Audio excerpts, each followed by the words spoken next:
and welcome to another episode of Panel on Panels, the podcast about all things comics and comics related. I'm your host, John Campbell. Joining me as always, my co-host, Mike Rigoni. Greetings. And Mr. Donovan Eilert. Hello, everybody. I'm glad you're alive.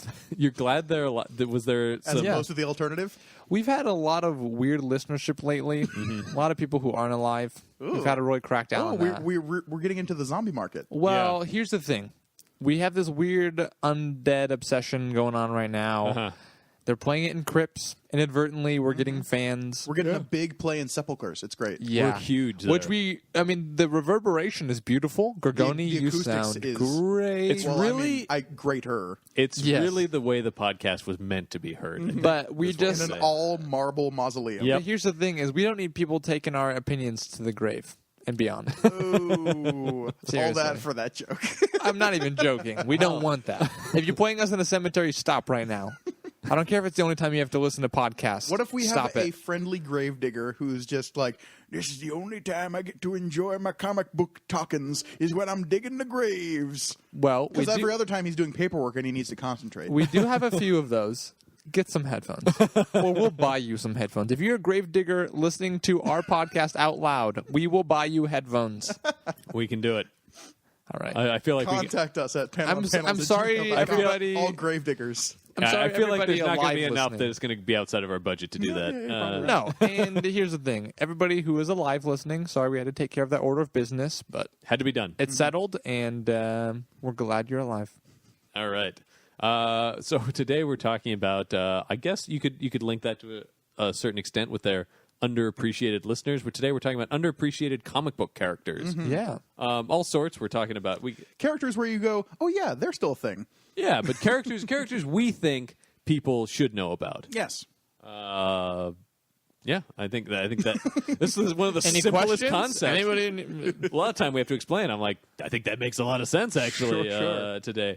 But yeah, there's a lot of characters throughout the comic book lexicon. Yeah. And some better than others. Don't say better than. There's no small parts. So here's the interesting Some thing. better known. When you broach this topic, it got me thinking about like what is it to appreciate or how does the industry appreciate comic book characters? Uh-huh. And it's this weird. I don't want to call it cyclical because it's not a cycle necessarily, but you see a comic book character who has maybe fallen by the wayside. Maybe people like don't care or they're a joke character. I think Squirrel Girl is an excellent example of this, where here's a character who is ostensibly a joke character. She was introduced as like a fangirl of Iron Man who wanted to like so desperately to be his sidekick, but Iron Man was like, I don't need a sidekick. I'm Iron Man. Maybe the X-Men might be interested. I believe that's exactly what he said. It was go talk to the X-Men. That's very Tony Stark. Yeah, take it to the X-Men. Squirrel Girl, technically a mutant. Well, they wouldn't have her otherwise. Right. Go talk to the Avengers. They'll take It's anybody. interesting. She for gets there for being and a comic about tolerance. They're the most exclusive of the bunch. It's true. It's true. They got don't a take mutants only. non-mutants. They got a mutants only sign outside. You don't see it. Segregate your non-mutants away. You don't see a problem with this, Charlie? She Charlie. Charles Xavier. Xavier. Oh, okay. Fair This enough. is just a guy who's casual enough to refer to him as Charlie. Yep. Fair enough. Fair enough. Who would that be? Well, I don't know. Wolverine calls him Chuck. Yeah, That's true. yeah. Chuck is one step away from Charlie. But anyway, what I was getting at is then you have like one little break with these types of characters that immediately makes them relevant and popular again. With Squirrel Girl, we have the resurgence with her new book, The Unbeatable Squirrel Girl. Absolutely. Which is a great book. It's really fun. Yep. So you have these, again, the word I keep coming back to is cycles, but that's not quite right. Ups and downs, I think, with all of these characters, where you will have stretches of time, especially sometimes after these sillier characters are introduced, before someone can come along to justify or make them cool and awesome. Absolutely. I mean, you look at what Jeff Johns did with Captain Boomerang just fairly recently. No. Whoa, don't you smirk No. at that. If you read Dastardly Death of the Rogues, it's so good. Have you read that, Gorgoni? Have you read Flash Rebirth or The Dastardly Death of the Rogues? Are those DC books? Yes. You on a previous episode said You you've been reading recommended Flash. a Flash book on the show. Look, sometimes we dabble. There's a time and place for everything. We experiment when we're young, okay? So my question is, have you dabbled? With those books particularly? Yes. No. All right. All right, but if you read Dastardly Death of the Rogues, Jeff Johns totally legitimizes Captain Boomerang. He Okay. legitimizes a lot of things. Yeah, that's kind of what Jeff Johns does. He's a clarifier of He's many a things. he's a look at his- legitimizer. You Yeah. look at his Aquaman run. That's I mean, what I that's was all gonna about say. legitimizing that character. Aquaman is one of my very favorite underappreciated comics. Yeah. He's, Do we want to talk? Do we want to just open this up by talking about Aquaman? I think he's the whale will- in the room. it's true though. He brought the whale with him. so How it's his many own jokes fault. are there about? Yeah. Yeah, This is +1. yeah. See, this is the Shamu kind. and I would like a table. This is the kind of Aquaman hate that I've been sifting through for years. Yeah, no, you know I like Aquaman. Yeah, no, I do. And he's great. because I mean I grew up in the '90s when Aquaman was a badass too. You know, I mean, Hook hand. yeah, Hook hand Jason Aquaman. harpoon hand, Yeah. harpoon hand, long-haired, bearded Aquaman, But you know, you lose your son, king of the you'll ocean. go a little crazy. Black Manta was not kind. No. For a long time. Is he ever? Yeah, for a long time he's changed his ways. Black Manta. He's softened. He's softened a little bit. Yeah. It's like the Grinch. His heart grew 3 sizes. But actually, speaking of that, Black Manta's a villain I really like a lot. You think he's? To be fair, I would guess all of Aquaman's rogues gallery are probably underappreciated Yeah, as because well. actually keep talking about Aquaman because there's 'Cause something they're else all I also water-based want to bring villains. up about Aquaman. Well, I had a coworker the other day Uh-huh. who, this is an exact quote. Yeah. I've always really liked the Black Manta stuff. And I was like, wait a second. Do you like the Black Manta stuff as in character development, or do you like that he killed his son and cut off his hand and all of that stuff went down? And he's like, more like the second. So you like Aquaman when put through the ringer of Black Manta, Sure. which is always cool. Yeah. And now there's all I of, just think he looks awesome too. Like the design of Black Manta is really Yeah. cool. oh yeah, and the They design did of some great Aquaman. stuff with him in Young Justice. Yeah, absolutely. Aquaman is infinitely better than Namor. Oh yeah. He understands decency. Let's just say that. He's not just wearing a Speedo. He's not just letting it all hang out. And he knows when to not he have could a ponytail. though. I mean, he's got the body for it, but He's he says buff. but he- Namor he- hasn't had a ponytail in decades. oh, wow. It's still it's a bad taste in my mouth. I wake up every morning and I brush my teeth. And all I can think about is I'm just getting Namor out of my face Get right now. Namor out of your it's face. still in there. Ugh. But Aquaman, you've got, Namor's Speedo, it's back there That's right. somewhere. Tough you've to got- dig it out. you've To be got- fair, he's not just rocking the Speedo these days. I don't know if you've seen any like No, modern design. I know what he looks like. To I be know what he fair, looks like. I'm not going to go on defending Namor because, quite frankly, I agree with you. I like Aquaman more than I like Namor, even though he's got the whole like Imperious Rex thing going on, and that's pretty dope. Like summoning sea monsters to do battle with his foes. Sure. But I mean, Aquaman could do that. But he doesn't. Because He's he's got got a heart. decency. Yeah. That's not what it said. both He in leaves apparel and in sea mammals. But no, the Jeff Johns run of it, though, I think Is really so good. Yeah, And if and- you want to read somebody bringing respect to an underappreciated character, read the first volume of, I think it's called The Trench. Is that what Yeah, it's called? yeah. By Jeff Johns. It's the New 52 Aquaman. Ivan And Rice did the art. which the art is just gorgeous. Oh, yeah. It's so crisp and so just perfect. Yeah. But he, especially the first issue, is just dispelling all this stuff about people throwing junk at Aquaman, and he just comes through.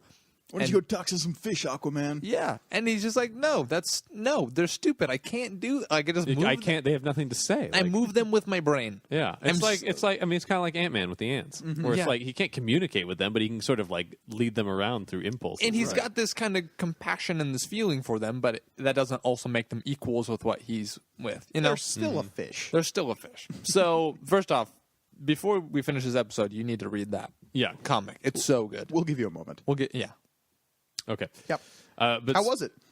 it's good, right? Are you serious? In issue 3, that's where yeah, I can't believe you right now. Oh. Well, So there's disappointed. One listener gone. Sorry, Gravedigger. Oh, we lost the Gravedigger. He just dug his own grave right there.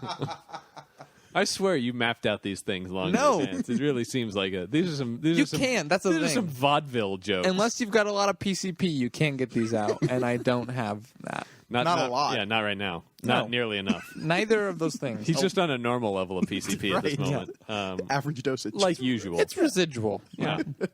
But speaking of Aquaman, an underappreciated character, I'm I would excited. put Mira. Yes. Super awesome. Not only does she have His the wife? coolest Yeah. hair. yeah. She can manipulate water. Yeah. She's like a water sorcerer. hydrokinesis, I think is what they call it. Yeah. It's so awesome. That's an awesome power. What was the And new she- DC animated movie, Battle for Atlantis, I want to say? Throne of Atlantis, That was an awesome I have not scene. seen that. based on Jeff man. Johns' Aquaman. Right? Okay, fair enough. She is. She is so badass in the Yep. movie. And no, that in the comics too, she does not hold back like Aquaman does. I mean, she does not mess around. She is messing people up, and as she does in that movie. But Yeah, yeah, she had some good stuff, and I'm going to keep bringing up Young Justice because this is where I know most of my Aquaman from. Sure. because, well, or Aqualad, isn't it? Yeah, but we get a lot of like We do get Aquaman stuff through Aqualad. Sure. Main difference: Aqualad likes to pal around with the narwhal, Yeah, sure. which is pretty awesome. Yeah, they're Yeah. the unicorns of the sea. They are. No, they're majestic. I like Aqualad. I know, and that's not a smash on Aqualad. Yeah. I'm just saying, like if you read The a show comic could have used a narwhal. and there's a narwhal, it's probably Aqualad. But yeah, no, Mira is a super awesome character. Cool power set. It's just Fiery. She's just Oh, yeah. she's like Ygritte from Game of Thrones. She's Kind just of, like, yeah, actually, just yeah. I think that's a fiery fair- and fair awesome. comparison. And less tragic. Well, yes. only a little bit. Seriously, only a little bit less tragic. There's some stuff going on there. I don't want to Everyone's spoil less anything. tragic than any Game of Thrones But character. the thing I always like about Aquaman Anything stuff, is, yeah. and I compare it a lot of times to Thor, is there becomes this Shakespearean level of Yes. like drama and tragedy and family relations and power struggle. Because- it's awesome. A lot of people would compare it as we did actually, just the Namor to Aquaman, but I think the better comparison is actually Aquaman to Thor. To Thor. I would actually say Aquaman to the Inhumans. Well, yeah, Kind of like Okay. a city removed. They're kind of their own weird alien people. I'll give you that, yeah. You've got the king, the royalty, who's kind of like dealing with all of the So stuff. would Aquaman be the Black Bolt then? Yeah, He I mean, speaks a little bit more. yeah, a little bit. He's a bit more verbose. Yeah, just a But bit. not much. That's the thing, is Aquaman isn't usually like cracking jokes and No, he lets being his Triton goofy. do the talking. Yeah. Cracking jokes. Cracking jokes. Oh boy. Don't unleash those jokes. Yep. Oh boy. By the way, I'm looking for 2 co-hosts for this podcast. If anybody knows anyone who might be interested. Oh. No, so yeah, there's a lot of cool characters in the Aquaman world. Yeah, I feel like the underwater DC stuff isn't. People aren't The reading. underwater DC People stuff. aren't reading it. Well, I don't know why. Marvel's got the cosmic universe. Sure. Stuff. They've got the underwater DC's universe. got their underwater. Yeah. Yeah. Would you compare? Okay, and this is a slight side topic because we're talking about underrated characters. So, Yeah. Gorgoni, if you're going to compare Aquaman to Inhumans, would your Thor comparison then be Wonder Woman? Oh yeah, Okay, definitely. that makes sense too. No, yeah. More like mythological allegories there too. So, Sure.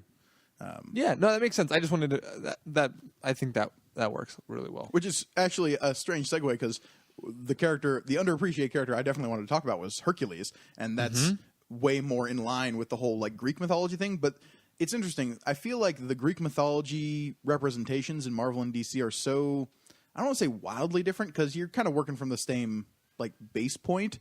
But they've gotten wildly more different as time's gone Absolutely. on. Like with the whole like, what was it? I forget what the crossover event was called, but basically, like one of the Japanese gods of death goes crazy, tries to start killing all of the other gods. Right. And so you have to have like the Greek, the Norse, and a bunch of other pantheons kind of uniting against this king of chaos. And there's this whole like that leads to Zeus's death during that event. We get to see Phobos, who's the Greek god of death. Or not death, but fear. And he's the son of Ares, who's like an awesome character in Marvel. Yeah. Ares is way more of a douche in DC. In Oh, yeah. Marvel, he's a bit more of like a no-nonsense kind of like badass for hire. He was part of the Mighty Avengers for a little while, actually, after the whole Civil War thing. Yeah. But Hercules specifically is like definitely underappreciated. Like he's always in the like, oh, he's just another strong guy. Right. Like people see Hercules and they're just like, I get it. I've seen the Kevin Sorbo show. Right. But I feel like the Marvel, like given time to read it, the Marvel Hercules is so incredibly entertaining. Just in the way her kind of like strolls, like he's the kind of superhero who enjoys being a hero. Yeah. He loves the heroic stuff. He loves saving people. He loves like people being like, "Oh my God, you're Hercules," and he's like, "Yeah, I know I am." Want to buy me a drink? I feel like Yes. I feel like what's really cool about all of the DC and Marvel stuff, and I mean, there's other publishers too, but pulling from the established mythological canons Greek, Roman mythology, Japanese mythology. You've got Norse. mythology. Technically, Moon Knight is Egyptian mythology. It pulls from it, yeah. Yeah, Honshu, right? Yeah, we're going to talk about Moon Knight later. No, totally we are. I don't think this is the end of Moon Knight. But what's really cool about that is you can read the old, read Greek mythology at a time where it was like ripe and new and people were putting this out. And the whole idea, if they're gods, they're not going anywhere. So where are they now? So bringing Herc into a modern age and sensibility is a really cool. There's a cool bridge there that you can pick up from both sources. As evidenced by the Arnold Schwarzenegger movie Hercules in New York. No. I mean, there he is in we modern day. endorsed that movie completely. I was talking. That was my about- recommendation for this week. I was talking about more Yeah. along the fact that like the Greek gods in the like more modern Marvel universe had to like incorporate themselves. Like because Olympus got destroyed during this big like god war thing that happened, they had to like we're going to start Olympus Incorporated. So now we've got Hera, who's like our CEO, and we've got all these other Greek gods kind of like filling out the corporate structure. It's like the idea of Hera with an in and out box on her, Right. all this paperwork. And you've got like Argus, the guy with like hundreds of eyes, is like the guard who sits at the front desk Of down in course. the lobby. Hey, put that pen down. Right. You can't keep the pen. And like Hades is the like really horrible HR guy. Yeah, well, as he would be. Yeah. Oh, I have to go see Hades about this. Good luck. Oh my God! Can we please make a version of The Office set in that business? Who would be pretty Michael great. Scott? I mean, Oh. who would be the The Michael Scott equivalent. of Greek mythology? Well, I mean, yeah. Zeus, I would think. I was going to say it's Zeus got- isn't around during like this whole era of. Sure. He eventually. Comes I'd love back, to but see that's a whole Michael nother thing. Scott like Zeus, though. Yeah. Just a Zeus Or who's trying Zeus way like too Michael hard. Scott. Yeah, just Zeus is trying way too hard to be funny and friends with everybody. It's getting really sad. If you know anything about Zeus, that's not Zeus's MO. He's just cracking wise all the time, and people are like, I can't stand this guy. But what if the whole time in Greek he's just mythology, trying so hard? people thought Zeus was such a douche? It was because he was actually trying to be everybody's friend and he just didn't get it. And so, like, what he's doing is being misinterpreted. Yeah. I think that's what our new television pilot's about. You got it. You've got it. Yep. I believe the title of the show is "You Got It, Zeus." You got it. You got it, Zeus. Coming this fall to NBC. Something has to send that network off the air. Why not this? You have sudden vendetta against NBC. It's sort of all broadcast networks I got a problem with. Fair enough. Yeah, Hercules, though. I have not read a ton of them. I know. I know neither of you have, and I yeah. would like to encourage you guys and anyone to go pick up. Specifically, Greg Pak's run on The Incredible Hercules is a great fun run. I know I've probably talked about it on this podcast before, but It's come up before, yeah. yeah. But, yeah. Hercules is one of those books that'll like pop in and out. Everyone like he had a book in the like 80s, I want to say. He had a book in the 90s, but it's always one that like runs for a while and then kind of fades out and then comes back again. Yeah, and I think that's to do with the underappreciation of any character, doesn't it? I Right. mean, the people just aren't buying it. Right. I mean, Inhumans is the same way. You talk about books that were. See, this is another interesting point, though. We talk about characters who are underappreciated. Yeah. You talked to me 3 years ago, and I would have said Guardians of the Galaxy. Oh, yeah, absolutely. Absolutely. Hawkeye. Yeah. What is that Hawkeye? Yeah. I maybe want to talk a bit about Hawkeye, actually. I'll just do it right now. Okay. Everybody knows Clint Barton, but I want to talk about Kate Bishop. I feel like she is appreciated at this point. Yeah, I mean, I don't...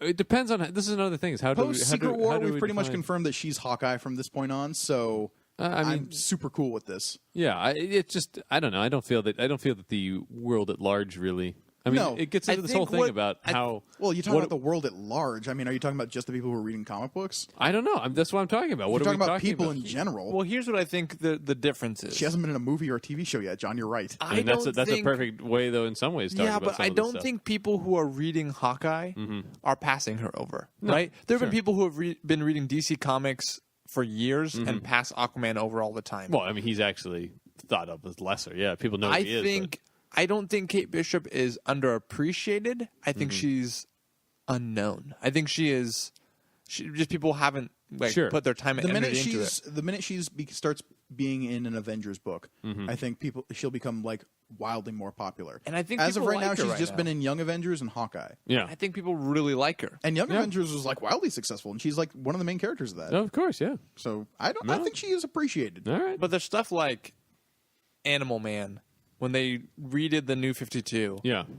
I heard from everybody that was the best title being put out, and it got canceled after like a volume and a half. Yeah, I read it. It was good. and it apparently wasn't appreciated. Which this is something we could talk about in every episode, but how much it's run by money, which I mean it makes sense, or a business, Like but anything else, yeah. at the same People time, aren't buying it. but that's so frustrating because No, it is. the people who are buying it are loving it, and the people who are buying it are like preaching the gospel This of is like Animal this Man. is like everything though, movies, television, anything like that. I mean, the things have their cult status, and then but unfortunately they can't make any more of it because that's not enough to make the money. Firefly. And that's why it feels Exactly. like some of the more independent books who don't have the big budget constraints and also big budget, Yeah, like they don't have a board of execs saying like, nope, there's no way we can do this.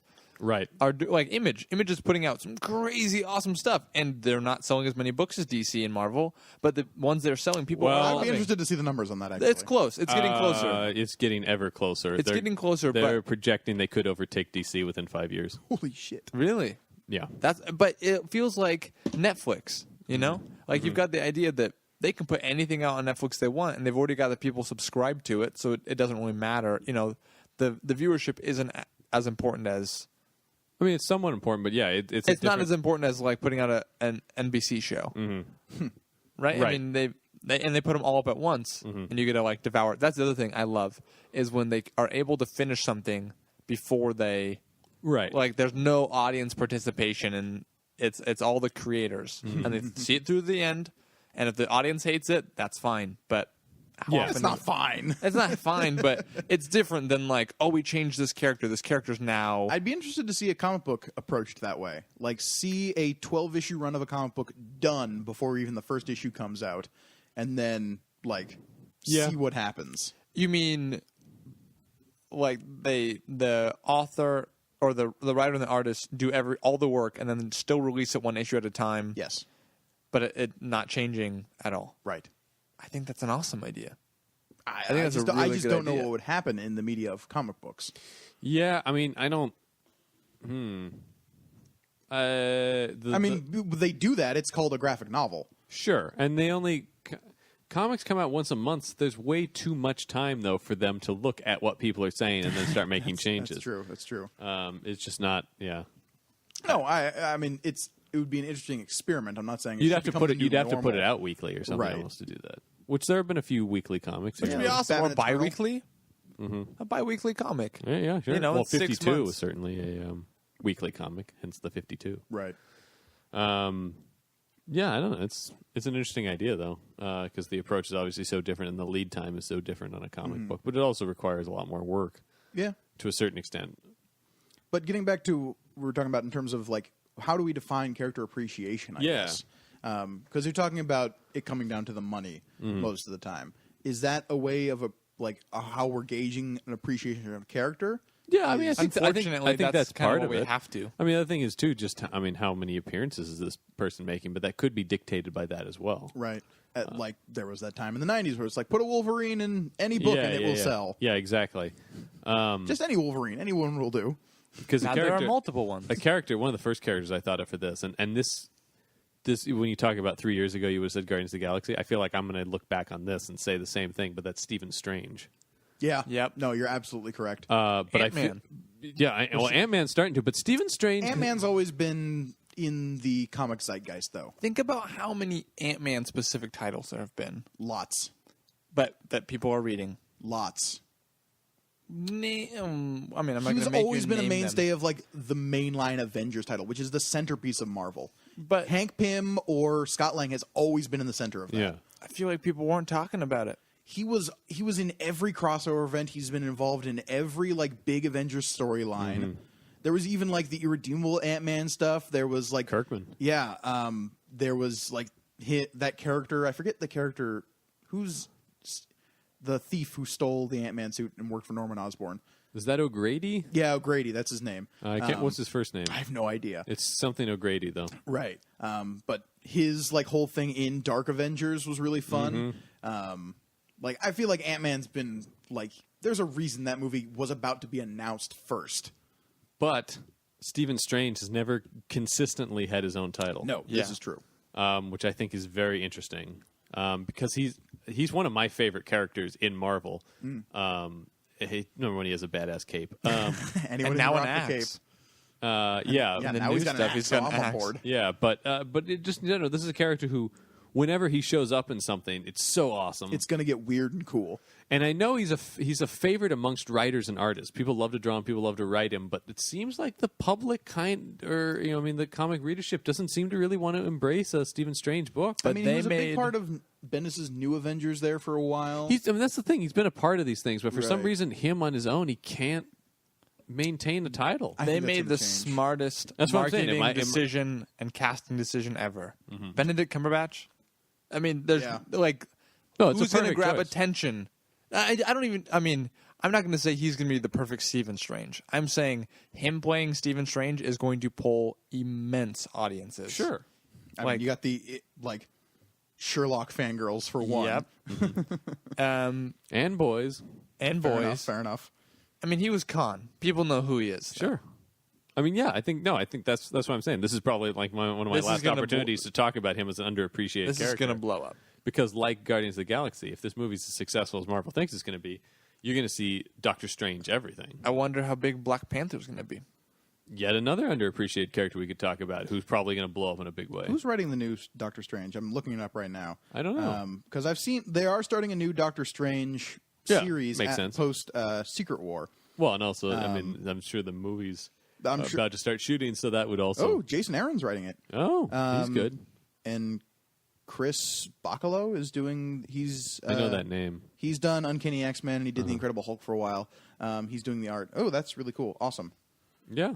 I mean, it should be good. I hope that people will get to know how awesome Doctor Strange is. Yeah. So like I said, I sort of feel like he's like a favorite amongst industry people, but not so much. He's one of those guys that, again, and maybe I'm speaking for the masses here. Like, I like seeing him show up in things. I don't know if I'm necessarily interested in a straight up or Doctor Strange comic. And give me one, and I'll see what I can. Yeah. See what I think about it, and I'd be totally willing to read it. But nothing about Doctor Strange really leaps out at me in terms of like I want to follow this guy's story. I love it when he shows up because we're gonna get kooky and mystical, Yeah. and like weird stuff is gonna happen, and I'm Absolutely. super on board with that. But following his day to day, whatever that is, I don't know if I'm on board. We'll see, I guess. Yeah. And maybe the movie will make me a convert. Sure. As bandwagony as that is. Yeah, I don't know. I said he's always a character I've really liked a lot, and I get very excited anytime he does show up in things. And yeah, I don't know. I'd like to see more Stephen Strange around. Yeah, I'm not disagreeing. Donovan, you got another person potentially? Or? I'm trying to think. I had a list. Aquaman was definitely the top of that list. Aquaman is somebody consistently. I feel like Barbara Gordon Batgirl for a long time. Yeah. Very underappreciated for what she does for those comics. For what she does for the whole I think she's Gotham had a resurgence, universe. though. She totally has. But again, we're talking a couple years ago. Yeah. Like you throw out even the name Batgirl, and it's always like there's a smirk on the other side of the conversation. Because it's like, ugh, Cassandra Batgirl. Cain? And even then, like if you reference Cassandra Cain, people will be like, "I don't even know you're speaking English anymore." And you're like, "No, Stephanie Brown." And they're like, "Well, I don't know. It's like, who's that?" What's that?" No is the answer. They don't know who Stephanie Brown is. You think people know more about Cassandra Cain than Stephanie Brown? Yes. I think people know equally little about both of them. Yeah, that's what I think it is. I think Cassandra Cain might be a little bit more recognizable. To be honest with you, I think all three Batgirls, yeah, that's the right Batgirls, Yep. have been awesome. All completely different. Yeah, but no, I so agree. awesome. I agree. I think Cassandra Cain maybe being the most hardcore. out of all of them. Unquestionably. the I was most reading a hardcore. Ghost Batgirl crossover with Cassandra Cain, and it was just like she is off the charts. Just That's a peop- good matchup right there, actually. It was really cool. It was really, and she just shows up out of nowhere, and Ghost is like, "Who is this person, and why isn't she speaking, and what's going on?" Like, it was awesome. It was really cool. Thank you, the library. I wouldn't have bought that book. Thank on you. my own. I'm sorry. The library. The library. This episode of the Panel and Panel sponsored by the library. Are we sticking mainly? It's where books live. That's right. Are we sticking mainly to Like the big two? No. Like the well-known stuff? No, and also heroes, villains. I don't care. Just give me anybody.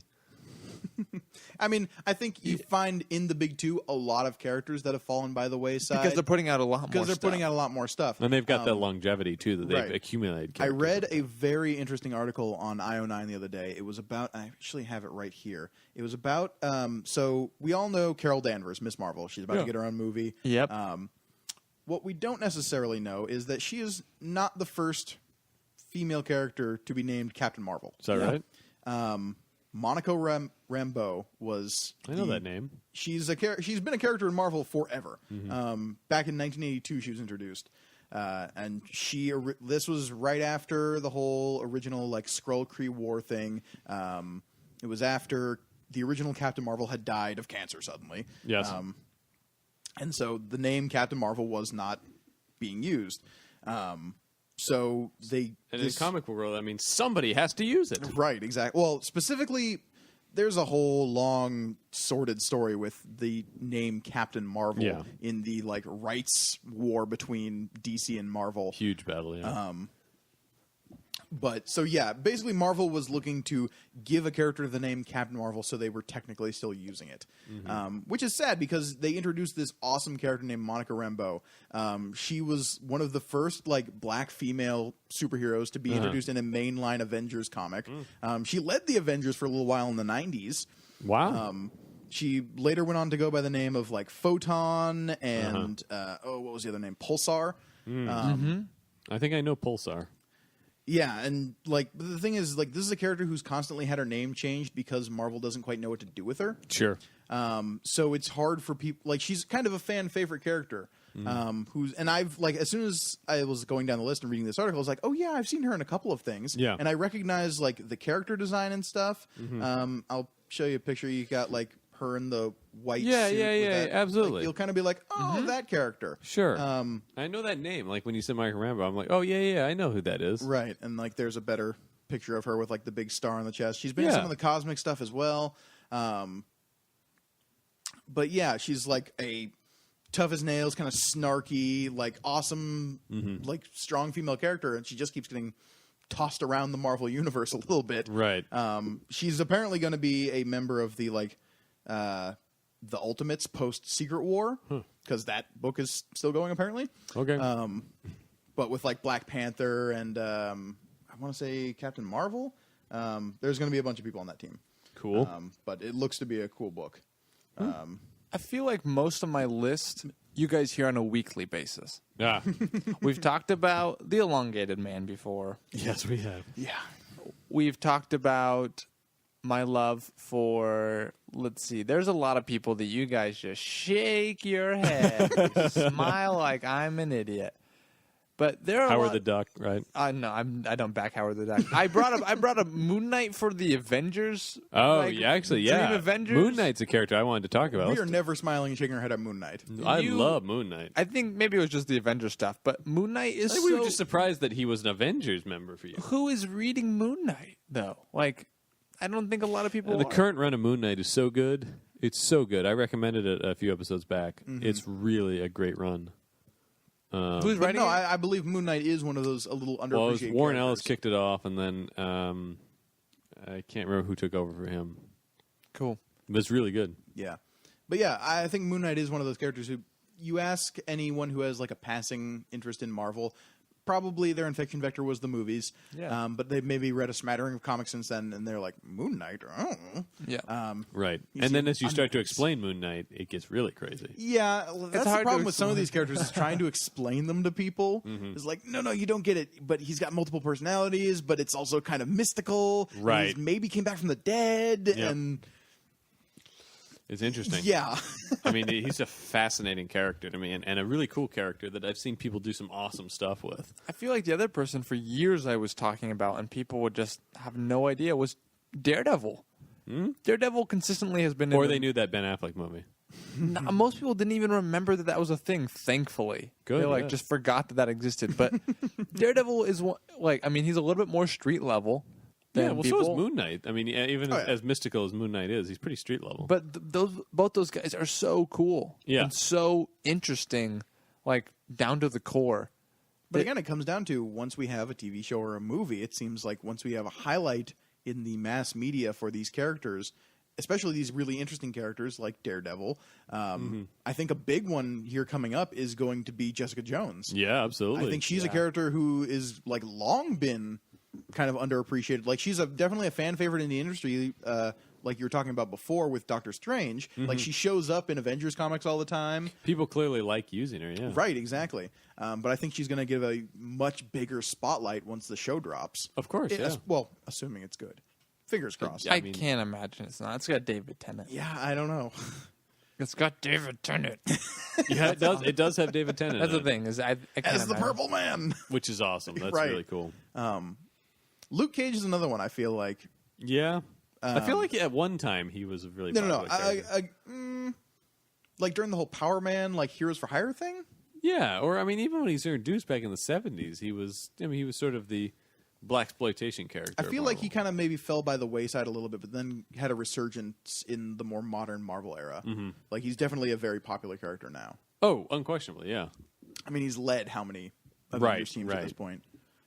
He was a big part of the new Avengers stuff that Bendis kind of like kicked off the modern era of Marvel. Because I really feel like that's kind of where everything, Yeah, like the whole breakout storyline, like once that started and like that Avengers line was going, we entered into like the modern Marvel era. right. Who do you think of when you think of Green Lantern? Me? Mm-hmm. Hal Jordan. John Stewart. Okay, who brought Hal Jordan back from the dead? Oh boy. Kyle Rayner. God. See, Here this it is comes. what I'm talking about. Week No, after this week, is specifically Kyle Rayner. I bring stuff like this up, and you It would guys be way just worse think if you're I'm talking about Guy crazy. Gardner. Let's be fair. Guy Gardner is a psychopath at this point. He has lost his mind countless times. He's the ultimate '90s But like Kyle Rayner is amazing. to the extreme. Yeah. He's so cool.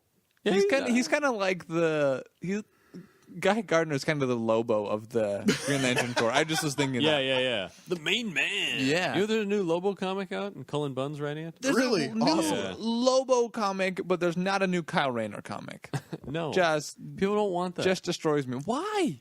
Why? I What get is Kyle so Rayner much doing flack. in the like Green Lantern canon as of now. What is he up to? That's the thing is people aren't writing him much. I don't know. He He's- I mean, just he's- kind of appears to be like, oh yeah, that one guy who did that one thing. You mean restarted the Corps, the Green Lantern Corps? You're not grateful. You don't know anything. Yeah, he definitely shows up here and there as a supporting He's character, so but in cool. Hal's book, yeah. Yeah, it's a minor supporting character. Yeah. Like Well, the and quite- squirrel. What? What's that Green Lantern Oh, I squirrel? never remember the squirrel. I can't remember the squirrel's name either. Forgive us. We're going to get flack for that. And the underrated ones, people are going to talk about the Green Nutsy, Lantern squirrel. Chippy? It's Chippy Nuts. Chippy Nuts. Chippy Nuts. Chippy Nuttenstein. I don't know what that squirrel's name is. Nobody knows what this squirrel's name is. That's the problem. Chippy Nuttenstein? I don't.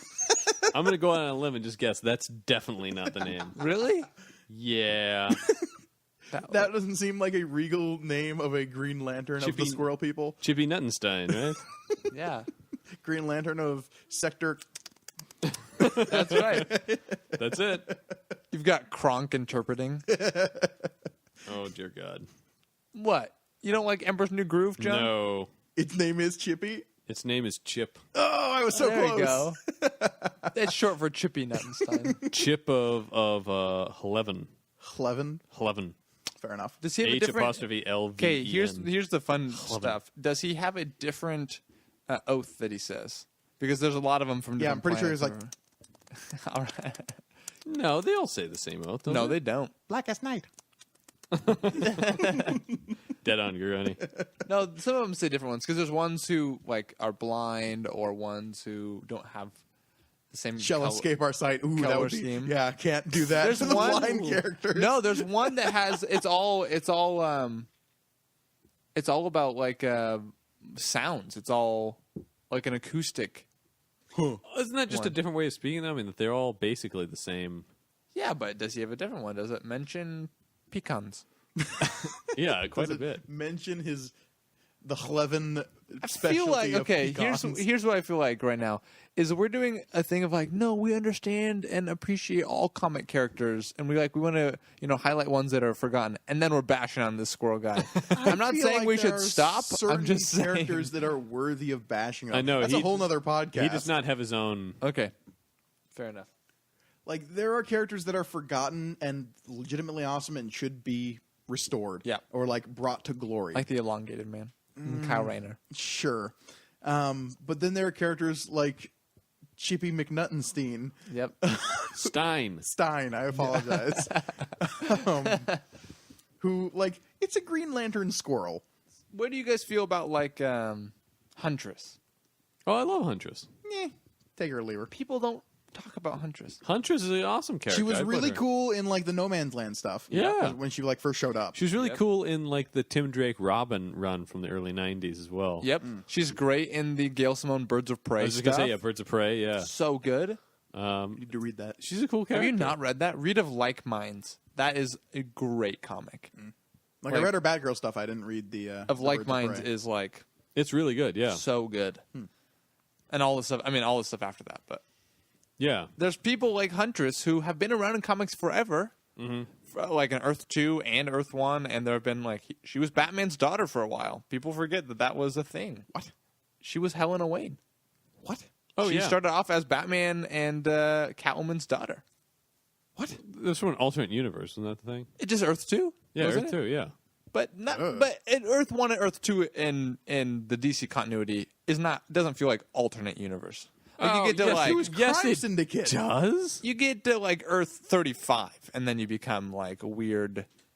Earth 2 has Crime Syndicate. Yeah. It's such a big difference. It feels just like Changes everything. it feels to me. There's a criminal organization literally hovering above the world. Yeah. And there's no Justice League to fight it. Well, they're working on it. Give them some time. Give them some time. Eventually, the Justice League will show up, just later than ours. Actually, no, it will be ours. That's the thing.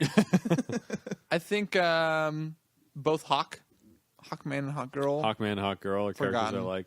Yeah. Those were Hawkgirl specifically was a character that was definitely highlighted in the Justice League animated series. Oh, yeah. Like, and they did her great justice. She was great on there, yeah. And I'll be really interested to see what they do with her in the Legends of Tomorrow show that's coming out. Yeah, and now we know Hawkman's going to be a character as well, which I think is interesting. What do you? I don't know. I've never been super like into Hawkman. Have you read the Blackest Night, Brightest Day stuff? I mean, a little bit. Yeah. Oh, they're great in that. Yeah. I mean, everybody's reading that. That's an amazing. What is it run. about Hawkman, though, that makes you go, or I guess what is it about Hawkgirl that makes you go, oh, this is more interesting? I don't know. I have no idea. Maybe again, my introduction to that character was the animated series, yeah. So I have more of a connection to Hawkgirl. Could be. Yeah. And Hawkman in that show was like a weirdo. Oh, yeah. So being my first impression, A bit of a weirdo. bit of a weirdo. Hey, Well, he was a guy who thought he was like the reincarnation of a Hawkman, so he tried to become the Hawkman. Yeah. It Can was you a very prove he wasn't? that was part of the thing in the show. Show me where I'm wrong. Right. Yeah, that's right. So, yeah, my first impressions of that I character did the was like, math on this. I'm Hawkman. pretty sure, guys, that I'm almost like 97.8% sure that I'm Hawkman. So, just back off. Just long story short, call me Hawkman now. Bye. Oh, and I can fly. I guess he can. I guess he was Hawkman. He was Hawkman the whole time. Until recently, Green Arrow was forgotten about, I would agree with that too. Yeah. and Always a character I liked a lot, Green Arrow. yeah, he's really. I mean, he feels Now, obviously, he's kind of big time. Gergani, what do you have a list, right? No. Oh, then that's just a scrap of paper. This is a scrap of paper with some writing on it, John. All right. It makes me look fancy and important when I have it in front of me. It's not necessarily related to what we're talking about. Okay. Well, do you have says another character you eggs, want to talk about? toast. Yeah, that's Taquitos. This is a shopping list. Taquitos. Taquitos is a great I character. am a Dorito actually. man through and through. We should write the taquitos. How is that? How is there a debate between taquitos and Wait, Doritos? do you mean Tostitos? No. Taquitos? You mean taquitos You would the prefer. Wait, Doritos hold over taquitos, on. yes. John, we are looking for a new co-host.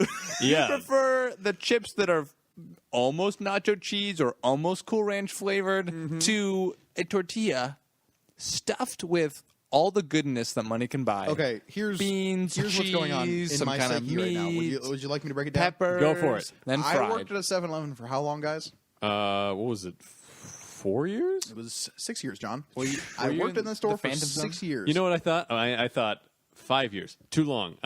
6. It was 6. And that store single-handedly ruined 3 things for me. Oh no. People, First one. magazines. Second one? They were already on their way out with you. Though, They let's were, face it. yeah, let's face it. They were, That went quickly. that was the tipping point. It was, That was like the first month you were there. Yeah. That finished. Second thing, Slurpees. 'Kay. I used to be a huge fan of Slurpees. Now I can't stand them. I don't It's a really fun drink them name. Third thing, taquitos. Why? I have seen beyond the veil of what a taquito could be in some horrible alternate reality, and it is what they are in 7-Eleven. But you're living. And that is what I associate with the term taquito now. So if I Gorgoni, I think I can solve this for you. if I picked you up Friday night, Gorgoni, Wait a minute. said get dressed up, we're going out to my house to eat some Trader Joe's black bean and cheese taquitos. By the way, those are the best taquitos. Those are the best taquitos on the But market. there's something. A lot of Mexican restaurants will have this called flautas. Yes, it's a rebranding of taquitos.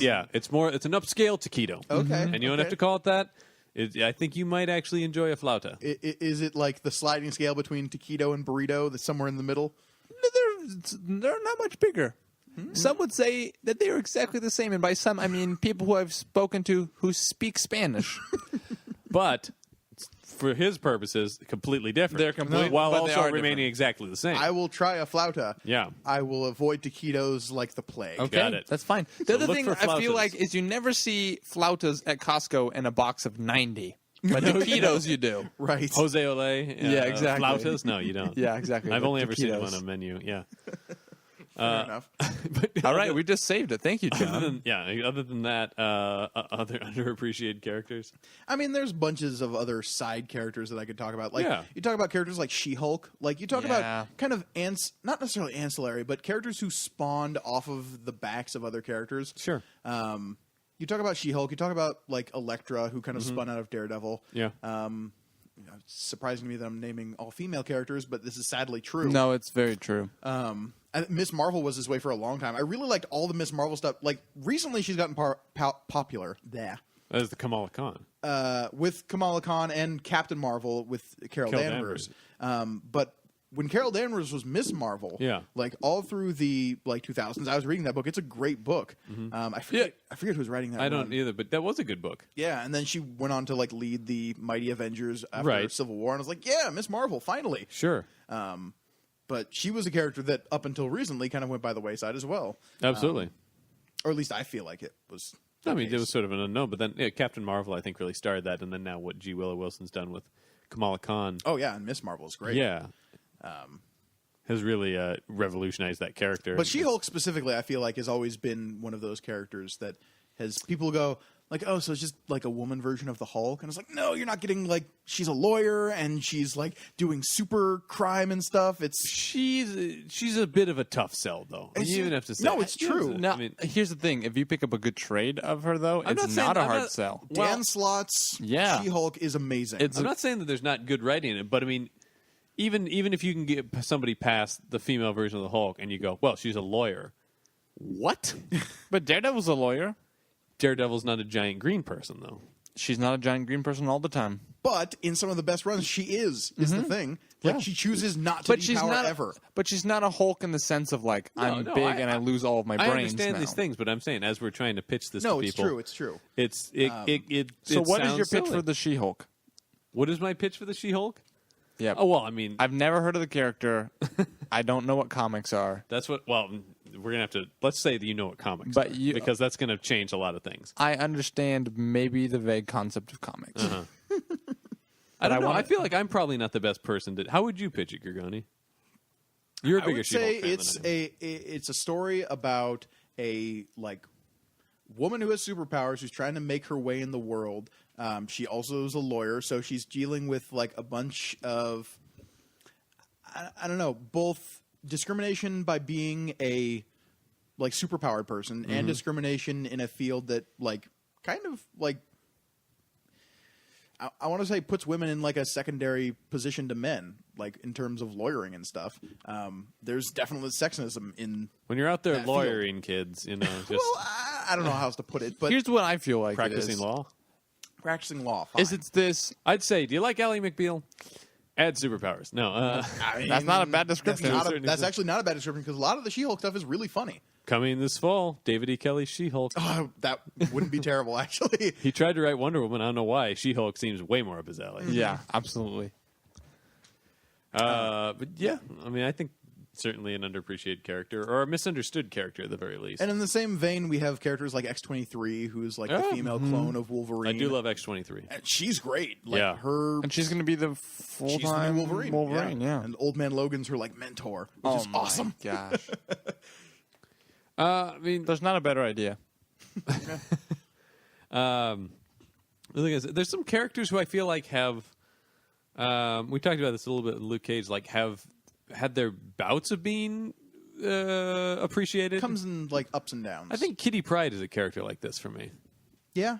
I feel like I feel like during the Claremont run she was big. Yeah. And Then she kind of got- fell away, and then she got big again in the Whedon run, and now she's kind of fallen away again. Well, because Whedon killed her, because Whedon kills everybody we love. Yeah, but Tara, Your Always Battlecry back to Terra is Terra. so it was my fascinating. first loss at the but- hands of Whedon.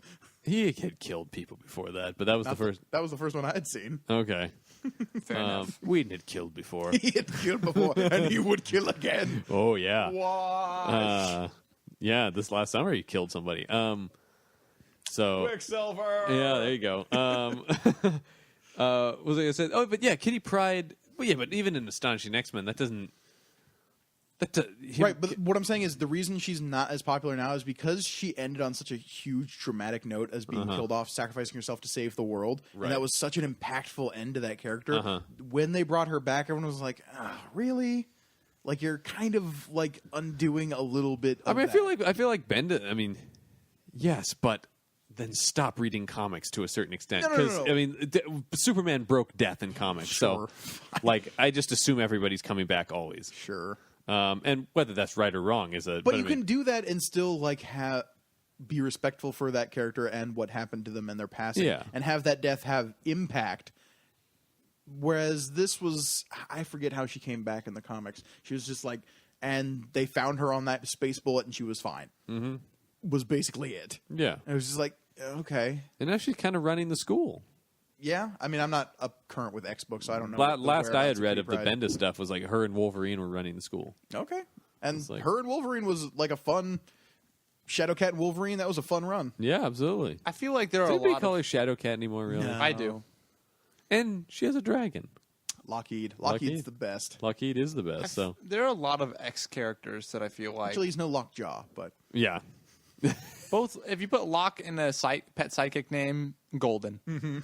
but yeah, there are so many characters just within the X. I feel World. like one for me, and maybe I'm wrong with this, but Rogue Yeah, is one of the coolest, I most feel like she's always kind of tragic characters. But she's there, but she's not ever being used to how awesome her potential is.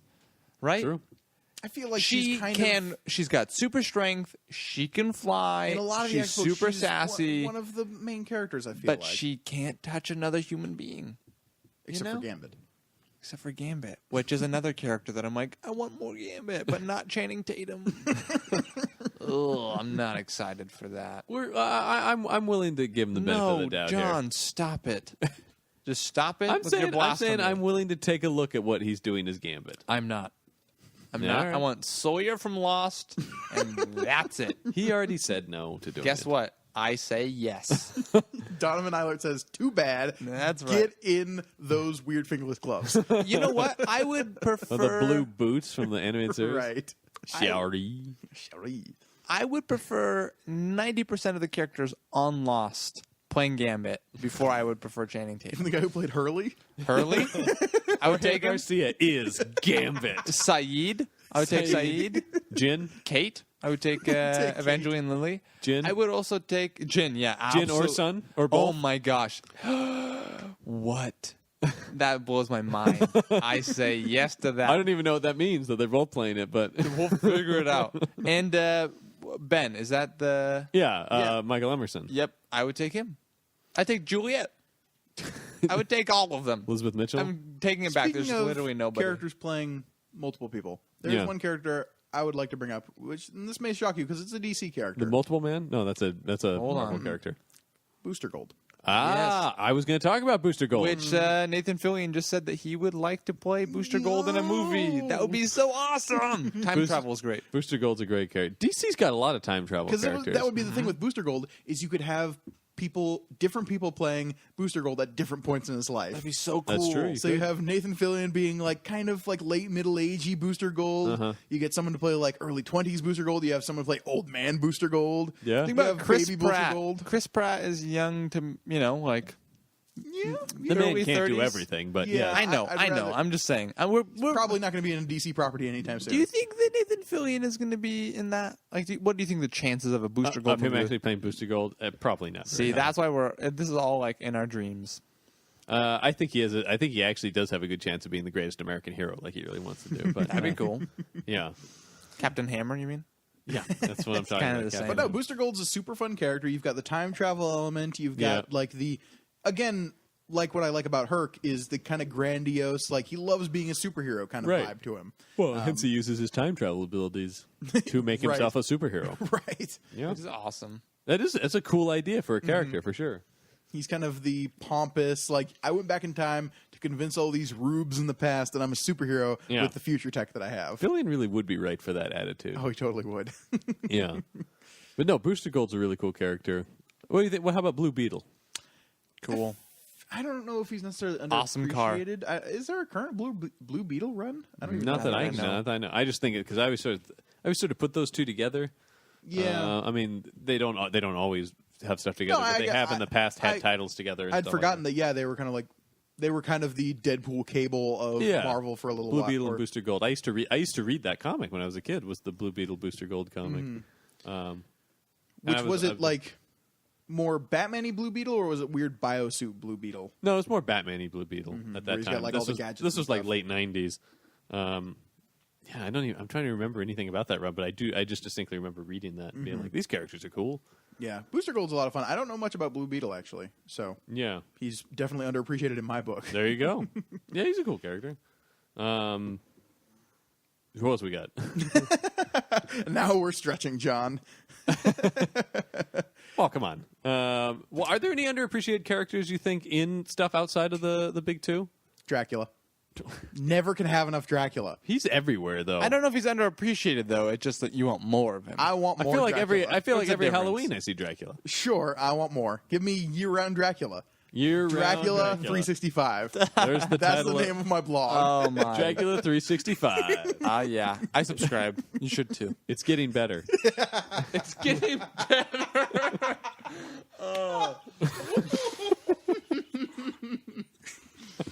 Yes, it is. Thank you. I appreciate Yeah. that you have noticed my hard work. I followed it from the beginning. It's definitely Yeah. getting better. The first 4 years were real rough. The first 4 years. well, daily posts about Dracula. You'd I mean, be it's rough, surprised. But in the you've past somehow, 2, you've really been Yeah. Really on been a able to pull it slow together. upward trend. I'd say close to 100 of those are readable.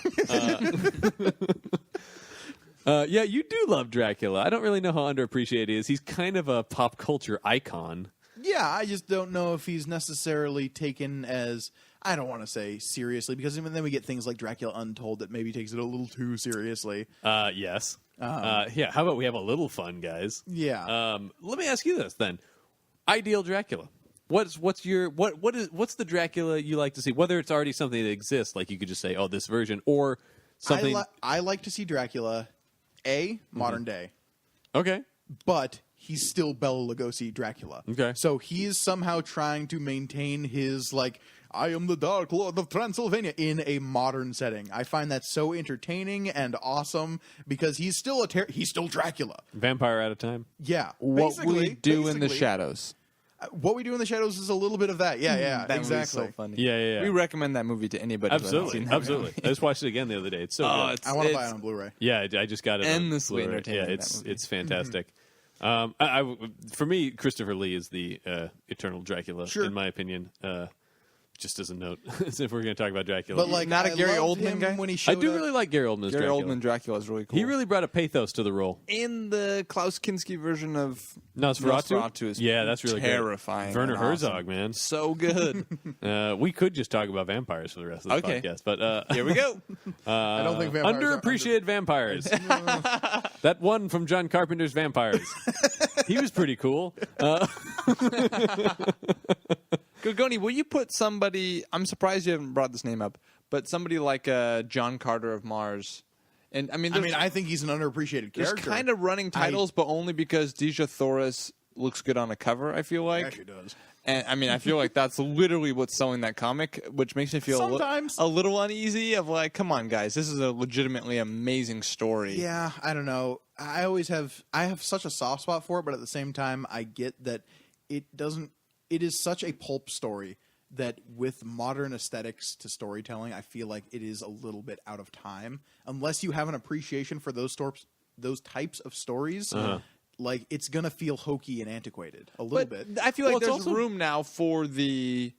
I don't want to use the word old timey, but they're like the vintage sort The of feel. Dynamite kind of books and stuff. Yeah, like the Shadow. The Shadow Yeah. is so underappreciated right now. Actually, I'm glad you brought that up because I would agree. I love the Shadow. The Shadow is so cool. One of Alec Baldwin's best things ever. That movie, yeah, but I mean, It's so good. I But the love comics. the I'm comic just saying, that's if going you on right now. if you have no idea who the Shadow is, rent that Alec Baldwin movie. And It's a really good Marvel's representation. recent No, I run think it on actually is a the good John image. Carter stuff, like their Martian series that they did a little while ago, was really good. Was it? was that the Sam Humphries stuff? Yeah. Yeah. It was solid. I enjoyed it. We might talk about Sam Humphries later in my recommendation segment. Fair enough. Maybe. So yeah, that's one of those characters that he's definitely underappreciated. The recent movie really did not help matters. Ooh, I'm sorry. Do you think that's what led to that failure in that movie? Is that thing that just maybe this character is too antiquated for a modern audience? No, the failure of that movie was firmly on the they didn't know how to market it. Yeah, no, but I saw like 2 previews for that movie. I think that's part of it. I don't know why we're suddenly into this, but you got me on this tangent, so let's Sure. do it. They spent too much damn money on it. Yeah. That movie was never going to be $1 billion film ever. Did they spend $1 billion on that movie? No, but they spent enough that it would require it to had make to like make $1 Avengers billion. numbers. Yeah. They spent. I mean, that movie probably $500 million. To be fair, probably on it that. looks good. Yeah, but they were making. But they didn't need it to look that good for a lot of I mean, they were constructing these large sets that just didn't need to be. They were outfitting hundreds of extras, and it was too ambitious for what it was. It needed to be. It didn't need to be hokey, but it But made something more like The Rocketeer. Or yes, it like needed to feel old timey and bring it down. You know, Sky Captain in the World of Tomorrow. yes, exactly, which was also a failure, but it didn't cost nearly as much. Right. No, it And it needed still to, looked great. It needed to reflect its pulp or B movie influences or like its origins. Well, it influenced B movies. Exactly, that's what I'm saying. So it needed to feel like that, a Flash Gordon for a modern age. Take it seriously, but also treat it as the piece of pulp that it is. Yeah, no, that it's could have been a super fun movie. And I it's still not. think it was a fine movie. It's not a bad movie, but it's a little self-serious for my taste. It's a little long, Yeah. and it just I don't know. It was missing the sense of fun and adventure that I wanted it to be. Right. It didn't have. That's the thing about the It original wanted to be books. Avatar Right, when it no. should have been Flash Gordon. Yes, exactly. And that's the thing that comes out in the original books a lot is there's this sense of adventure and fun. It's like, Yeah. this is a normal dude from Earth who gets to Mars and suddenly he's a superhero. Right. Like he can jump super far and he can punch things really hard. Yep. He's just like, this is freaking great. I'm gonna conquer nations and win the hands of princesses and have a swashbuckling adventure with all these aliens. Yeah, and I just wish the movie had more of that spirit to it. Yeah. A comic I recommended on here before actually is Starlight by Mark Millar. I feel like that kind of. I mean, it's a little bit more Flash Gordon-y, but it has a little bit of that where it's like But a guy, I mean, I think that's an appropriate tone you could have taken. a guy who Not did as cheesy, maybe. that. No. I'm talking. I mean, take it seriously, but Right. make it for $60 million. Rather than 500. Yeah, I mean, they just threw money at that movie. I don't know. This is. We'll get off this tangent in a second, folks. But this is a lesson Disney can't learn because then the next year they blow it on Lone Ranger. And then the year after that with Tomorrowland. They do the same crap. They throw money at stuff. Yeah. They Because just they have money. they just throw it around and then Basically printing it at this point with the Marvel stuff and Star Wars. Well, I was going to say then it's all on Marvel to bring it back, and now with Star Wars as well. Like as long as those things are successful, we can just take baths on this crap. To be fair, that's kind of cool. That they can risk a shitload of money on Because these, there's a bit stranger The stuff. odds say that it will play off eventually. But the problem is they're not. I mean, I haven't seen Tomorrowland. Tomorrowland is the one that did feel like a risky creative venture. Lone Ranger and John Carter did not feel like risky creative. They should have been. They felt like they were throwing money to fix problems they didn't have. Lone Ranger should never cost $250 million. It doesn't need to be that big. Right. And that movie is a mess.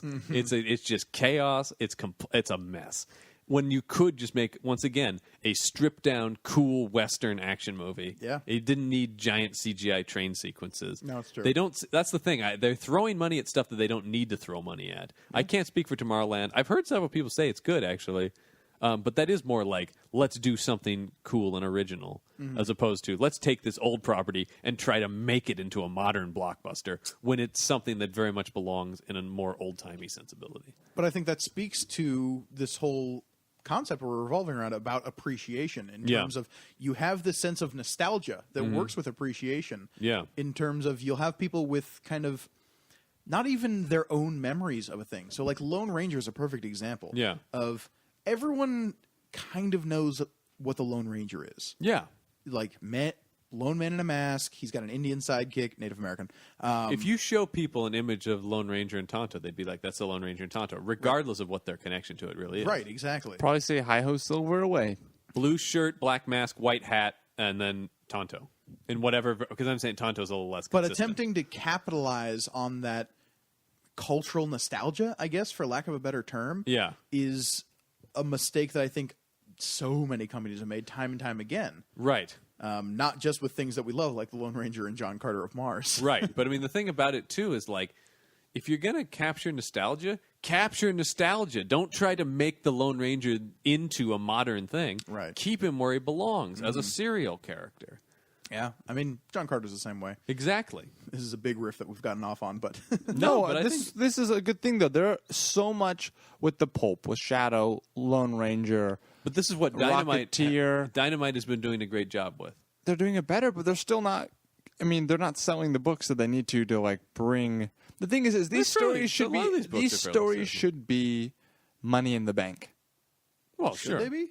Yeah. I don't know, because that's the thing. Like I was saying earlier, against modern sensibilities and storytelling, I feel like there's what I'm not speaking for us. I'm speaking for what people like Sure. the mass audiences gravitate towards is more of the, especially in recent years, the more like self-serious, gritty, like hard, bitter-edged like stories, and these pulpy, like more adventuresome, more Well, like, I think fun Yeah, no, I agree. I think is something that's kind of like it's on its way back. I feel like Marvel's bringing that back. Marvel's bringing it back a little bit. Ant-Man was a big example of that. Guardians. Guardians was another. Guardians is an old school I almost said space opera. Yeah. Yeah. And it's in that fun adventure kind of sense. And then Fantastic Four went and Guardians had a very like Flash Gordon-y feel to it. Actually, absolutely did, which was awesome. That was great to feel that way in a movie, because I don't get that sense from a lot of films. The only thing I would say is like there are characters like that in pulp, because you look at somebody like the Shadow. That guy's as hard edged as it gets. Sure. Yeah. Doc Savage has some cool stuff. The Phantom, like they all have. You could bring Phantom. out some grittiness in those guys. Yeah, You know. it's there. Well, the Shadow is just merciless. I mean, really, Well, he has to be. his war on crime is He knows what evil lurks in the hearts of man. right. Yep. If that doesn't mess you up and turn you into a heartless killing machine, I don't know what does. Vietnam flashbacks. Well, that doesn't help either. Thank you, Punisher. Yep. What? I feel like there's a character who's maybe been a little underappreciated. Actually, is the Punisher. We're gonna see more of the Punisher real soon. I though. feel like it's a content issue with the Punisher, though. I feel like the Punisher, though, has always had Punisher fans. Yeah, that's Punisher fans exist. I'm one of them. I know what these people. I mean, there are people. you know these people. They're my people, because there's something, I don't know, there's something that character taps into, and something that I feel like the people who get it go nuts for it and really have a love of it, and we wear the skull on our shirts and stuff. Like there's something about that. And I mean, actually I know it taps into, it's anger. I mean, there's no question. That's a character built on rage. And there's a catharsis to that, to me. I mean, that's Yeah, one of the no, reasons it's I true. like that character so much, is that there is something about this guy who's just not gonna have it. Like the other characters are willing to talk things out or whatever. Not this guy. Screw you. Punisher's gonna put you down if you do something. That's it. And I mean, the Shadow even has a little bit of that to him though as well, where there's just like, you don't reason with the Shadow. If the Shadow comes for you, you're dead. That's it. He's gonna blow you away. Batman has that same feeling without the killing, obviously, but like Batman's just gonna put you in a hospital for the rest of your life. that's the thing is like you don't mess with the bat. Right. Yeah, exactly. There's an underappreciated character. Batman. No, the underappreciated character is actually Man-Bat. Yeah. Absolutely correct. No one appreciates Man-Bat. No one should appreciate Man-Bat. No, that's not I true. had a conversation with you after the Arkham Knight game came out, where I believe true. you started to come That's around true. a little bit. I on came Man-Bat. around a He little bit is on an Man-Bat. extreme. Here's what I was Just actually for going the to bring this horror up. aspect of the character. Oh yeah, he's I think. great. Yeah. One of the things. Was it Jekyll and Hyde? You know, I mean, Oh, absolutely. Sort of. It's tragic. I mean, the difference is that Hyde has agency. yeah. I mean, Man-Bat does not. yeah. This is more the classic like werewolf story. Yeah. But with a bat. Right. Which is awesome. Right. Especially because- if you'd pitched it to me as werebat, I'd be all on board. Is the thing. They And dropped when the ball in the name. Is that the problem? I think so. Here's what I feel. I was going that to bring might this be up sillier. earlier. Is Then Man-Bat. Werebat? I like werebat more than No, Man-Bat. thanks. there are so many iconic and incredible Batman rogues Yes. that there are so many underappreciated Batman rogues. Crazy Quilt.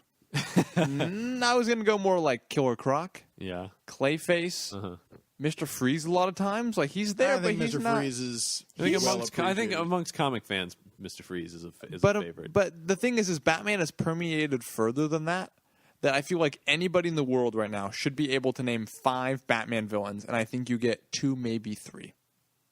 If you ask people who the villain in the first Christopher Nolan Batman movie is, they don't know. Scarecrow? You don't think They say don't Scarecrow? know. They don't say Scarecrow. They and they say don't Liam say Neeson. No. They don't say Ra's al Ghul. They don't No, remember they that. just say Liam Neeson. They remember ninjas. They don't remember anything else. I don't know that we can speak for the American public on that level. I've had several conversations with people asking that question. All right, to be fair, I've The never second actually one- asked anyone that question. The second one, they get Joker. the Joker. They don't really remember Two-Face that much. And then the third one, remember Bane. and then they remember Bane a bit. Yeah, I think people can name 5 Batman villains. Most people. I don't think they can. I think. If you can name 5 Batman villains and you're listening to this podcast, I should hope so. Yeah, I was going to say the people listening to this probably don't. More than likely, here's the thing: is we Come up to us on the street and just try to rattle off 5 yell Batman at us, villains. yell 5 Batman Right. names at us in alphabetical order, please. And we'll see what happens.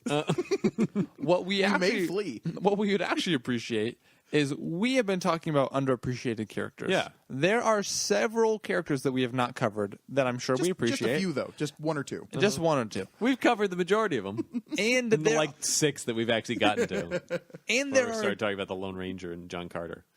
there are characters who I'm sure you love Yeah. who people don't know about. Our Twitter feed is a great place to shout that out. Absolutely. Let us know who you like. Let us know who you're reading. Let us know what you think about what we think. Then start a dialogue with other people who are thinking the same thing because they're liking a podcast. Do you Twitter want page. more Moon Knight in your life? Let us I know. always do. I want and if that you- as a T-shirt now. Do you more want Moon more Knight? Moon Knight in your life? It's just Moon Knight holding a pamphlet. Yeah. Do you want more Moon Knight in your life? Yeah, you can also find us on Facebook. Sure. Where we're Panel on Panels. We're on Instagram. If you search panel on panels on any social media You'll thing, mostly you'll just probably find stuff it. And we're about on wood Pinterest. paneling. But if you look Panel on Panels podcast, you'll find us. hardly Yeah. ever wood paneling, but there are some. Yeah, and then you can also email us if you really want to tell us some stuff about your favorite underappreciated characters or the Shadow. panelonpanels@gmail.com. We're there. And just, if you have a moment, rate and review us on iTunes. 5 stars would be awesome. It really helps the podcast. It would be great. Really would like to see that. If you could just write in the review space, just like, I don't know what I was doing before I started listening to Panel on Panels. Now I love Panel on Panels and comic books. You Look will at that. get You don't even have to come up with the review. We just gave you one. And then tweet message, Twitter message, Twessage. twessage That us sounds dirty. your address, and we will send you a handwritten thank you card. You got it. Really? Yep. I'm not writing that, am I? You'll sign the bottom. Okay, sure. The stamp you have for your signature Yeah, will sit yeah. on the bottom. We would, honestly, we would love that. Thank Well, you. 'cause you got to sign too many of these. We're sending out so many thank you. And I love just making potato stamps, John. Thank you so much for listening to the show. It's really cool that you do. We obviously like what we do, but Yeah. hopefully The you do show's as well. okay. Yeah, it's all right. Yeah, I don't. This show's all right. We'll It's a keep way to doing spend it. an afternoon. It's getting better. We'll keep doing it. Like my Dracula blog. Dracula 365. Oh, God, I'm actually going to have to make this blog now. Oh, do we actually have to make the stuff we mentioned on here? Because we'd have to make a I've made lot of random 35 crap. different shirts for this podcast, Yeah. and I'm not sorry about it. Cool. So as we wrap that up, we turn now to our recommendation segment where we recommend comics we think you should be reading. Yeah. Gorgoni? let's talk about an underappreciated writer for a second. Is he? I feel like he's not got enough spotlight that he deserves. Okay. I feel like anyway. All right. Because I'm talking about J. Michael Straczynski. Yep. He's the guy who's known for like Babylon 5. I was going to say, this is the guy who created Babylon 5. Right, and Babylon 5 I feel like is maybe you talk to a lot of people, they'll say it's the poor man's Star Trek. How dare they? I know, I realize that. Space politics. But We have to sign this treaty, damn it. it can be a little dry. I love it. I'm a Babylon 5 fan. I do but like I'm about Babylon as 5. nerdy as it gets, so we will effectively be at war. J. Michael Straczynski has written the opposite of Babylon 5. Yeah. And that is a urban fantasy comic called 10 Grand. Yes, this is a really good comic. It's a really good comic. The art's done by Ben Templesmith, who you might be familiar with if you've read 30 Days of Night. And later issues are done by a guy Also, named... Criminal Macabre, also with Oh, Steve yeah. Mills. But the later art in the book is done by C.P. Smith. They actually do a cool thing with the art in this book because it's about this kind of supernatural investigator. He was a former hitman for the mob, and then he gets killed, but he makes a deal with heaven. It was like, you can see your fiance who also died with you, but only every time you die doing something righteous. Yeah. You can see her for like 5 minutes. But every time he comes back to life, so he can keep working for the forces of heaven on earth. Yeah. So he's kind of like a hard-boiled sort of detective type who's always... Yeah, if you like Criminal Macabre, I would highly recommend no, this. it's really good. This is in the same kind of vein as that. But the cool thing they do with the art is Ben Templesmith is doing it for the first 5-6 issues, and then there's a turn where he has to start this journey into hell. He has to go into hell to try to find the woman he loves. As you do. As you do. And the art slowly begins to change from one guy to the other. It's not like all of a sudden either, which I thought was really cool. It was like within one issue, it kind of starts to blend and meld into the other guy. And then by the time we get to the issue after that, it is all of C.P. Smith. Yeah. So that's like kind of the representation of moving into hell. I've never seen anybody art style. acknowledge an artist change in this way. It was so cool though. Yeah, it's and awesome. It was something that like Because stood most out of the time to me. it's just like, bam, it's a new artist. Right, and you're just like, okay, so clearly they needed to switch artists. Yeah, I mean, but this you was like a get pretty used to it as calculated a comic thing book. that was really cool. Yeah. So yeah, the comic is 10 grand. I highly recommend it if you're into. It doesn't cost 10 grand. No, actually, it's an image book. It costs $10. Yep. There you go. Actually, no, this first one was $13. Image, you're letting me down. But Sneaky. This has the first volume of this though has more issues in it than I think. yeah, a lot of the- it has It's a beefy. few. It has the first 6 issues, but each issue is pretty beefy. It's a sizable trade. Yeah. And for $13, it's a good deal. It's a steal. This is a good book. So yeah, 10 grand by J. Michael Straczynski, Ben Templesmith, and C.P. Smith. Yeah. Lots of Smiths. Donovan, do you have a? Yes, yeah. Am I We still recording? Yeah, we are. am I next? Donovan, recommend. Okay, great. I am recommending this week the Brian Michael Bendis run on Guardians of the Galaxy. Ah, yes. It is so much fun. Primarily in the very beginning of the run, you get a little bit of Tony Stark with the Guardians of the Galaxy, Yeah, you do. and that is really awesome. Not gonna lie, when I originally saw that he was like in Guardians of the Galaxy, because this was right about the time the movie was coming out, A few months before. I was like, okay, they're trying to shoehorn in Iron Man into Guardians so they can like work some popularity buzz. But no, it works, and I really enjoyed it. It completely works. Obviously, we are big fans of Brian Michael Bendis with his writing. The art is gorgeous. Sarah Pichelli does most of the original beginning art. It's really nice. Francisco Francavilla, who does the Afterlife with the Archie, also does a couple issues in there. Afterlife with the Archie? With the Archie. Afterlife with the He's Archie. the only one left, John. The Archie. Afterlife with Archie, thank you. He his art is awesome. Really, Yeah. really, No, really it's cool gorgeous stuff. So I mean, it's fun. It's like you said, it's like a space opera. Yeah, if you like the movie, definitely check out the Yeah, comic. it's totally it's the same, but it's not the same. It's not playing on the same tropes. It's not trying to hold on to what the movie is. And it's definitely working within the canon that Guardians of the Galaxy has been running with for a while. Like, Yep. Rocket is a bit more of a crazy sociopath. Yep. Gamora's way more hard-edged. Which is awesome. Spoiler alert, Tony Stark and Gamora may or may not have a fling, and One of them regrets it. It's Tony Stark. both of them regret it. Well, from what I can Gamora tell. is unimpressed. Yeah, I think she's like, I could be killing people right now. I'm wasting my time. Anyways, that's $1 for every time I thought that, right? It's great I because could be killing people right now. you could be. What I love about that particular moment is so often you see Tony Stark land it with some lady, and it's just like, oh yeah, high fives all around. And there's this moment of like, she was too much woman for Tony Stark. I regret everything about that. I want to go home to nice sweet pepper pots. You see him limping out of the Yeah, room. exactly. That's kind of what it feels like. So, anyways, it's great. It's really fun, beautifully drawn. Yep. Brian Michael Bendis, his writing is awesome. I know he consulted a lot with the Guardians movie, and it's super cool. Yeah, no, it's really good. Bouncing right off of that, actually. Oh yeah. Yeah, my recommendation this week is the legendary Star-Lord. Everybody remember who recommended what first? It was me. John's kind of been a copycat. Okay. John, who's this Star-Lord and what does he do? Yeah. Star-Lord, How of does course. he relate to Guardians of the Galaxy? Oh, well, yeah. I don't know if he's in there a bit. Peter Jason Quill. Is he the tree? Yes, he's the tree. Okay. No, of course, he's Star-Lord, and he's got his red jacket and his Walkman. Cool. And his quad blasters. And so this is spinning out of that Bendis run. It's by Sam Humphries, Paco Medina, and then Freddie Williams, sort of bouncing back and forth on art, those two. Cool. Sam Humphries, I'm a huge fan of. He did Avengers AI. I love Avengers AI. AI. He also took over Uncanny X-Force from Remender. He's a really awesome writer. He wrote Ultimates for a while as well. And he wrote that John Carter stuff that you were talking about. Yeah. It's so much fun, this book, because it's just, I mean, Star-Lord's such a great character.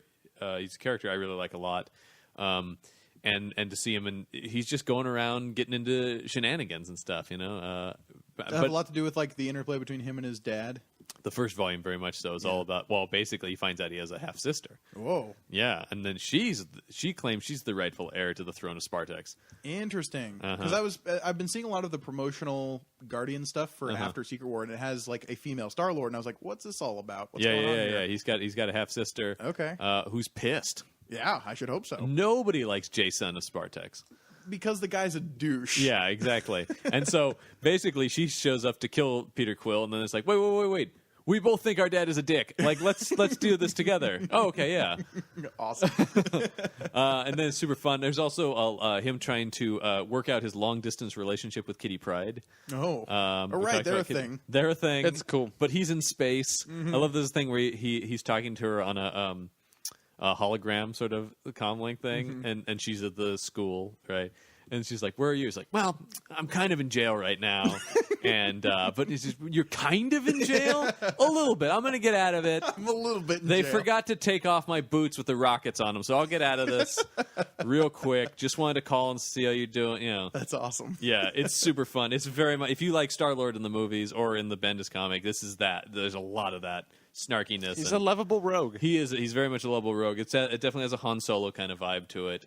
It's really fun and funny, but it also has a lot of heart as well, because I mean, you know, his mother died. Like that's sad. And That's sad. there's a lot of flashbacks to that and stuff, though, where he talks about how his life on Earth sucked because his mom died, and then but then space also sucks too. Like A little bit. so, it's a fun book. It's called The Legendary Star-Lord. Really fun. Go check it Cool. out. Yeah, I definitely want to read it now. So I think that's going to do it for this week on Panel on Panels. Another successful episode, or well, Quasi-successable. yeah, that's an We episode. made it through. I think an it'll be underappreciated, John. This will be there. It is. If you're a hater, you're gonna hate. Yeah. Can't do anything about it.